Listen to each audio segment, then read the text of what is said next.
Hello everyone. आज मैं आपके लिए बहुत ही इम्पोर्टेंट वीडियो लाया हूँ। आज मैं आपको बताने वाला हूँ कि ओंटारियो में ड्राइविंग लाइसेंस कैसे बनाते हैं। चलिए जल्दी से वीडियो स्टार्ट करते हैं। इस वीडियो में मैं आपको बताने वाला हूँ पूरा प्रोसेस G1 से लेके G लाइसेंस तक आप कैसे जाते हो, कितना टाइम पीरियड लगता है, क्या प्रोसेसिंग है और क्या इसकी फॉर्मेलिटीज़ रहेंगी आपकी लाइसेंस को लेने के लिए। आपको मैं बता दूं, जो ओंटारियो का लाइसेंस है ये 3 पार्ट्स में है। सबसे पहला लेवल है G1, फिर G2 और फिर फुल लाइसेंस G। जब आपके पास G1 लाइसेंस आता है आपको कुछ रिस्ट्रिक्शंस रहती हैं, जैसे आप अकेले गाड़ी नहीं चला सकते, आपके साथ कोई पुराना ड्राइवर होना चाहिए जिसके पास एटलीस्ट 4 साल का एक्सपीरियंस हो। फिर सेकंड लेवल आता है G2 जिस पे थोड़ी सी रिस्ट्रिक्शंस कम हो जाती हैं, जैसे आप अकेले भी गाड़ी चला सकते हो। फिर थर्ड लेवल आता है फुल लाइसेंस जो कि G। अब ये कितना लंबा प्रोसेस है, कितना टाइम लगता है G1 से G तक जाने के लिए, मैं सब कुछ आपको पूरा अच्छे से एक्सप्लेन कर देता हूँ। सबसे पहले बात करते हैं G1 की। G1 लाइसेंस लेने के लिए हमें एक नॉलेज टेस्ट देना होता है, जो हम सिर्फ ड्राइव टेस्ट के सेंटर्स में जाके ही दे सकते हैं। उसके लिए कोई अपॉइंटमेंट नहीं लेनी होती, सीधे वॉक इन है। लेकिन वहाँ पर आजकल बहुत ज़्यादा रश है, हमें एटलीस्ट 1 घंटा पहले जाना पड़ता है, लाइन में लगना पड़ता है। लाइन में लगेंगे, फिर वहाँ पे first come first serve basis पे आपका नंबर आएगा और आप टेस्ट देने जा पाएंगे। G1 में टोटल 40 क्वेश्चन आते हैं। वो कंप्यूटर बेस्ड टेस्ट रहता है। 20 साइन के होते हैं, 20 रूल्स के होते हैं और दोनों को इंडिविजुअली 16 लेके पास करना होता है। इसमें ऐसा नहीं है कि 40 में से आपको 32 पास करने, ऐसा नहीं रहता है। दोनों के 16 अलग से 16 आपको पास करने पड़ते हैं। अगर आपका पास हो जाता है आपको एक टेम्परेरी लाइसेंस कुछ इस तरह का टेम्परेरी लाइसेंस आपको दे देते हैं।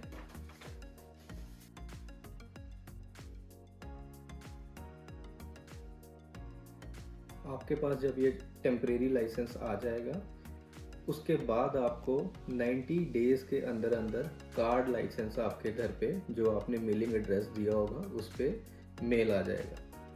फिर जब आपके पास G1 लाइसेंस आ जाएगा फिर आप G2 देने के लिए 1 साल के बाद यानी कि 12 मंथ्स के बाद आप एलिजिबल हो पाओगे G2 के लिए ड्राइव टेस्ट देने के लिए। इसमें एक ऑप्शन और होता है, अगर आप कोई गवर्नमेंट रिकॉग्नाइज्ड इंस्टीट्यूट से ट्रेनिंग लेते हैं, कोर्स करते हैं, फिर आपका वेटिंग पीरियड G1 से G2 के लिए जो 12 महीने का है वो कम होकर 8 महीने का रह जाता है। फिर आप जब आपके पास G2 का लाइसेंस आ जाएगा, आप 8 महीने के बाद जब आपने रोड टेस्ट दिया, आपका क्लियर हो गया, अगेन आपको एक टेम्परेरी लाइसेंस मिल जाएगा। फिर आपके मेल में जो प्लास्टिक कार्ड लाइसेंस है वो आपके मेल में घर पे आ जाएगा। लेकिन उसके लिए बीच में 12 मंथ्स का कैप रहेगा। और जो G1 लाइसेंस की फ़ीस है वो $90 लाइसेंस फ़ीस रहती है। $16 आपकी टेस्ट फीस रहती है, जो नॉलेज टेस्ट है $16 उसकी आपकी फ़ीस रहती है। इन केस आपका फर्स्ट ट्राई में फेल हो जाता है, आप रीअपेयर हो सकते हैं सिर्फ $16 की फ़ीस देकर। यानी कि अगर आप G1 देने जा रहे हैं आपका $106 आपके स्टार्टिंग की फ़ीस लगेगी। अगर आपने G2 भी देना है साथ में तो आपका $50 उसका भी ले लेते हैं। टोटल $156 आपकी फ़ीस वो पहले दिन ही आपसे ले लेंगे। G1 की और G2 की फ़ीस दोनों इकट्ठे ले लेते हैं, टोटल $156। जब आपके पास फिर G2 लाइसेंस आ जाता है उसके बाद भी टोटल 12 मंथ का वेटिंग पीरियड है फुल G के लिए रोड टेस्ट देने के लिए। सो ऑल टुगेदर मैं आपको बता दूं, 12 मंथ वेटिंग है G1 से G2 के लिए और 12th मंथ ही वेटिंग है G2 से G के लिए, यानी कि फुल लाइसेंस के लिए आने के लिए। एक सबसे इम्पॉर्टेंट बात है जो आपसे मैं शेयर करना चाह रहा हूँ, DL एक्सट्रैक्ट। DL एक्सट्रैक्ट आपकी लाइसेंस की हिस्ट्री होती है बैक होम इंडिया से। आप अगर इंडिया से आ रहे हैं अपना DL एक्सट्रैक्ट ज़रूर लेके आएँ। उसका फ़ायदा ये होता है, आप यहाँ पे जब G1 टेस्ट देते हो उस टाइम आपको अपना DL एक्सट्रैक्ट शो करना पड़ता है। जब आप वो शो करते हो आपको डायरेक्ट जी के लिए आप एलिजिबल हो जाते हो, G2 आप स्किप कर सकते हो। आपका जो इंडिया में जितना भी पुराना लाइसेंस होगा उतना आपका एक्सपीरियंस यहाँ पे कनाडा में आके वो काउंट हो जाएगा। सपोज़ अगर आपका इंडिया में लाइसेंस 5 साल पुराना था, यहाँ पर आपको 5 साल का एक्सपीरियंस मिल जाएगा। तो DL एक्सट्रैक्ट बहुत ही इम्पॉर्टेंट चीज़ है, वो ज़रूर लेके आनी है। और वहाँ से जब लेकर आनी है उस पर साइन और स्टैम्प ज़रूर करवाना है। अगर स्टैम्प नहीं होगी तो ये उसको वैलिड नहीं मानते हैं, इसलिए स्टैम्प का ज़रूर ध्यान रखना है, उसको स्टैम्प करवा के ही लेके आना है। और जब आप उसको यहाँ पे शो करोगे आपका जितना भी पुराना लाइसेंस है वो सारा यहाँ पे आपका एक्सपीरियंस काउंट हो जाएगा। और जैसे ही आप अपना G1 क्लियर कर लेंगे, आपने अपना DL एक्सट्रैक्ट जमा करवाया होगा, और जैसे ही आपका G1 लाइसेंस घर पे मेल में आएगा, आप उसी टाइम ड्राइव टेस्ट की जो वेबसाइट है वहाँ पे जाके अपना ड्राइव टेस्ट बुक कर सकते हैं फुल लाइसेंस के लिए, जो कि है G लाइसेंस। ऑनलाइन आपने जाना है, मैं आपको कंप्यूटर पे बता देता हूँ लैपटॉप पे जाके कि कैसे यहाँ पे होता है। आपने ये वेबसाइट खोलनी है drivetest.ca और यहाँ पर जाके बुक और रोड टेस्ट पे जाना है और यहाँ से जाके आप अपना रोड टेस्ट बुक कर सकते हैं। मैं आपको बता देता हूँ कैसे रहेगा ये। और एक चीज़ का बिल्कुल ख़ास ध्यान रखना है, यहाँ पर कोई भी इन्फॉर्मेशन आपने गलत नहीं डालनी है। अगर आप कोई भी इन्फॉर्मेशन गलत डालोगे तो उनके रिकॉर्ड के साथ मैच नहीं करेगा और आपकी प्रोसेसिंग फर्दर हो नहीं पाएगी। आप ये चीज़ यहाँ पे देख सकते हैं। यहाँ पे आपने अपनी ईमेल डालनी है, कंफर्म करना है, और जो आपके कार्ड पे लाइसेंस नंबर आया होगा वो डालना है, एक्सपायरी डालनी है, सबमिट करना है और आपका हो जाएगा। बहुत इजी प्रोसेस है और फीस भी ये ऑनलाइन ही ले लेते हैं यहाँ पे। मैं एक चीज़ और आपके साथ शेयर करना चाहता हूँ कि जो विजिटर्स हैं या जो पेरेंट्स या कोई रिलेटिव सुपर वीज़ा पे आ रहे हैं, जो या तो जो रेगुलर वीज़ास पे भी आ रहे हैं, विजिटर वीज़ा पर भी आ रहे हैं, वो भी यहाँ पर ड्राइविंग लाइसेंस बना सकते हैं। वो मैं आपको बताता हूँ कैसे। विजिटर्स के लिए लाइसेंस बनाने के लिए भी कोई हार्ड एंड फास्ट रूल नहीं है। आपने सीधे जाना है, सेंटर में जाना है और अपनी आईडी, जो पासपोर्ट होगा, इंडियन पासपोर्ट हो या कोई भी पासपोर्ट हो, आप अपना पासपोर्ट साथ लेके जा सकते हैं।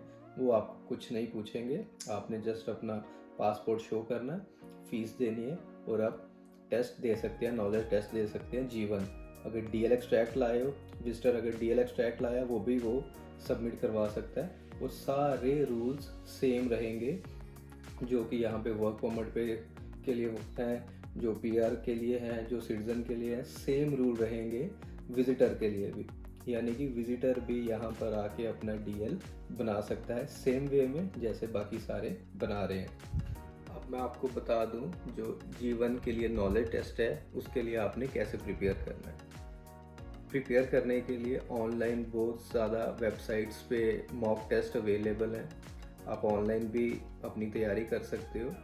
नहीं तो यहाँ पर एक हैंडबुक भी मिल जाती है, आप किसी भी गैस स्टेशन से या वॉलमार्ट से जाके वो हैंडबुक ले लेंगे, वहाँ पे क्वेश्चंस होते हैं, आप वो प्रैक्टिस कर सकते हैं। मैं एक PDF का लिंक भी डिस्क्रिप्शन पे डाल दूँगा, आप वो डाउनलोड करके वहाँ से भी आप चेक कर सकते हैं। बहुत इजी है, कुछ नहीं है। 200 क्वेश्चन ईच होते हैं, 200 साइंस के होते हैं, 200 रूल्स के होते हैं और उसी में से ही सब कुछ आता है। और ये जो बुक है जो मैं कह रहा हूँ आपको किसी भी गैस स्टेशन से या वॉलमार्ट से मिल जाएगी, ये अराउंड $17 या $18 की रहती है। और एक बार फिर मैं आपको पूरा प्रोसेस रिकॉल कर देता हूँ। सबसे पहले आपने नॉलेज टेस्ट देना है, आप नॉलेज टेस्ट दोगे तो आपका G1 लाइसेंस बन जाएगा। जैसे G1 लाइसेंस बनेगा आपके लिए 12 मंथ्स वेटिंग है। अगर आपके पास DL एक्सट्रैक्ट नहीं है, आप 12 मंथ्स वेट कीजिए, फिर आप अपेयर हो सकते हैं रोड टेस्ट के लिए, G2 के लिए। आप रोड टेस्ट दोगे, आपका क्लियर हो जाएगा, आपका G2 लाइसेंस आ जाएगा। फिर जब आपके पास G2 लाइसेंस आ गया, अगेन आपको 12 मंथ वेटिंग है G लाइसेंस के लिए, रोड टेस्ट देने के लिए। यानी कि ये पूरा प्रोसेस आपका ऑलमोस्ट 24 मंथ्स का है। लेकिन अगर आप इंडिया से आए हैं, आप अपने डील एक्सट्रैक्ट साथ लाए हैं, आपने नॉलेज टेस्ट देना है, G1 लाइसेंस लेना है, जैसे आपके पास कार्ड आ जाएगा आपने ऑनलाइन अपनी अपॉइंटमेंट बुक कर लेनी है और आपको रोड टेस्ट देना है और फुल G लाइसेंस आपके पास आ जाएगा। और अगर आपको कोई भी क्वेरी है इसके रिगार्डिंग, आप प्लीज़ कमेंट सेक्शन में कमेंट कर सकते हैं और मैं पूरी कोशिश करूंगा आपका जवाब देने के लिए। मेरी वीडियो अच्छी लगी हो लाइक और शेयर ज़रूर कीजिए और सब्सक्राइब करिए। Thank you.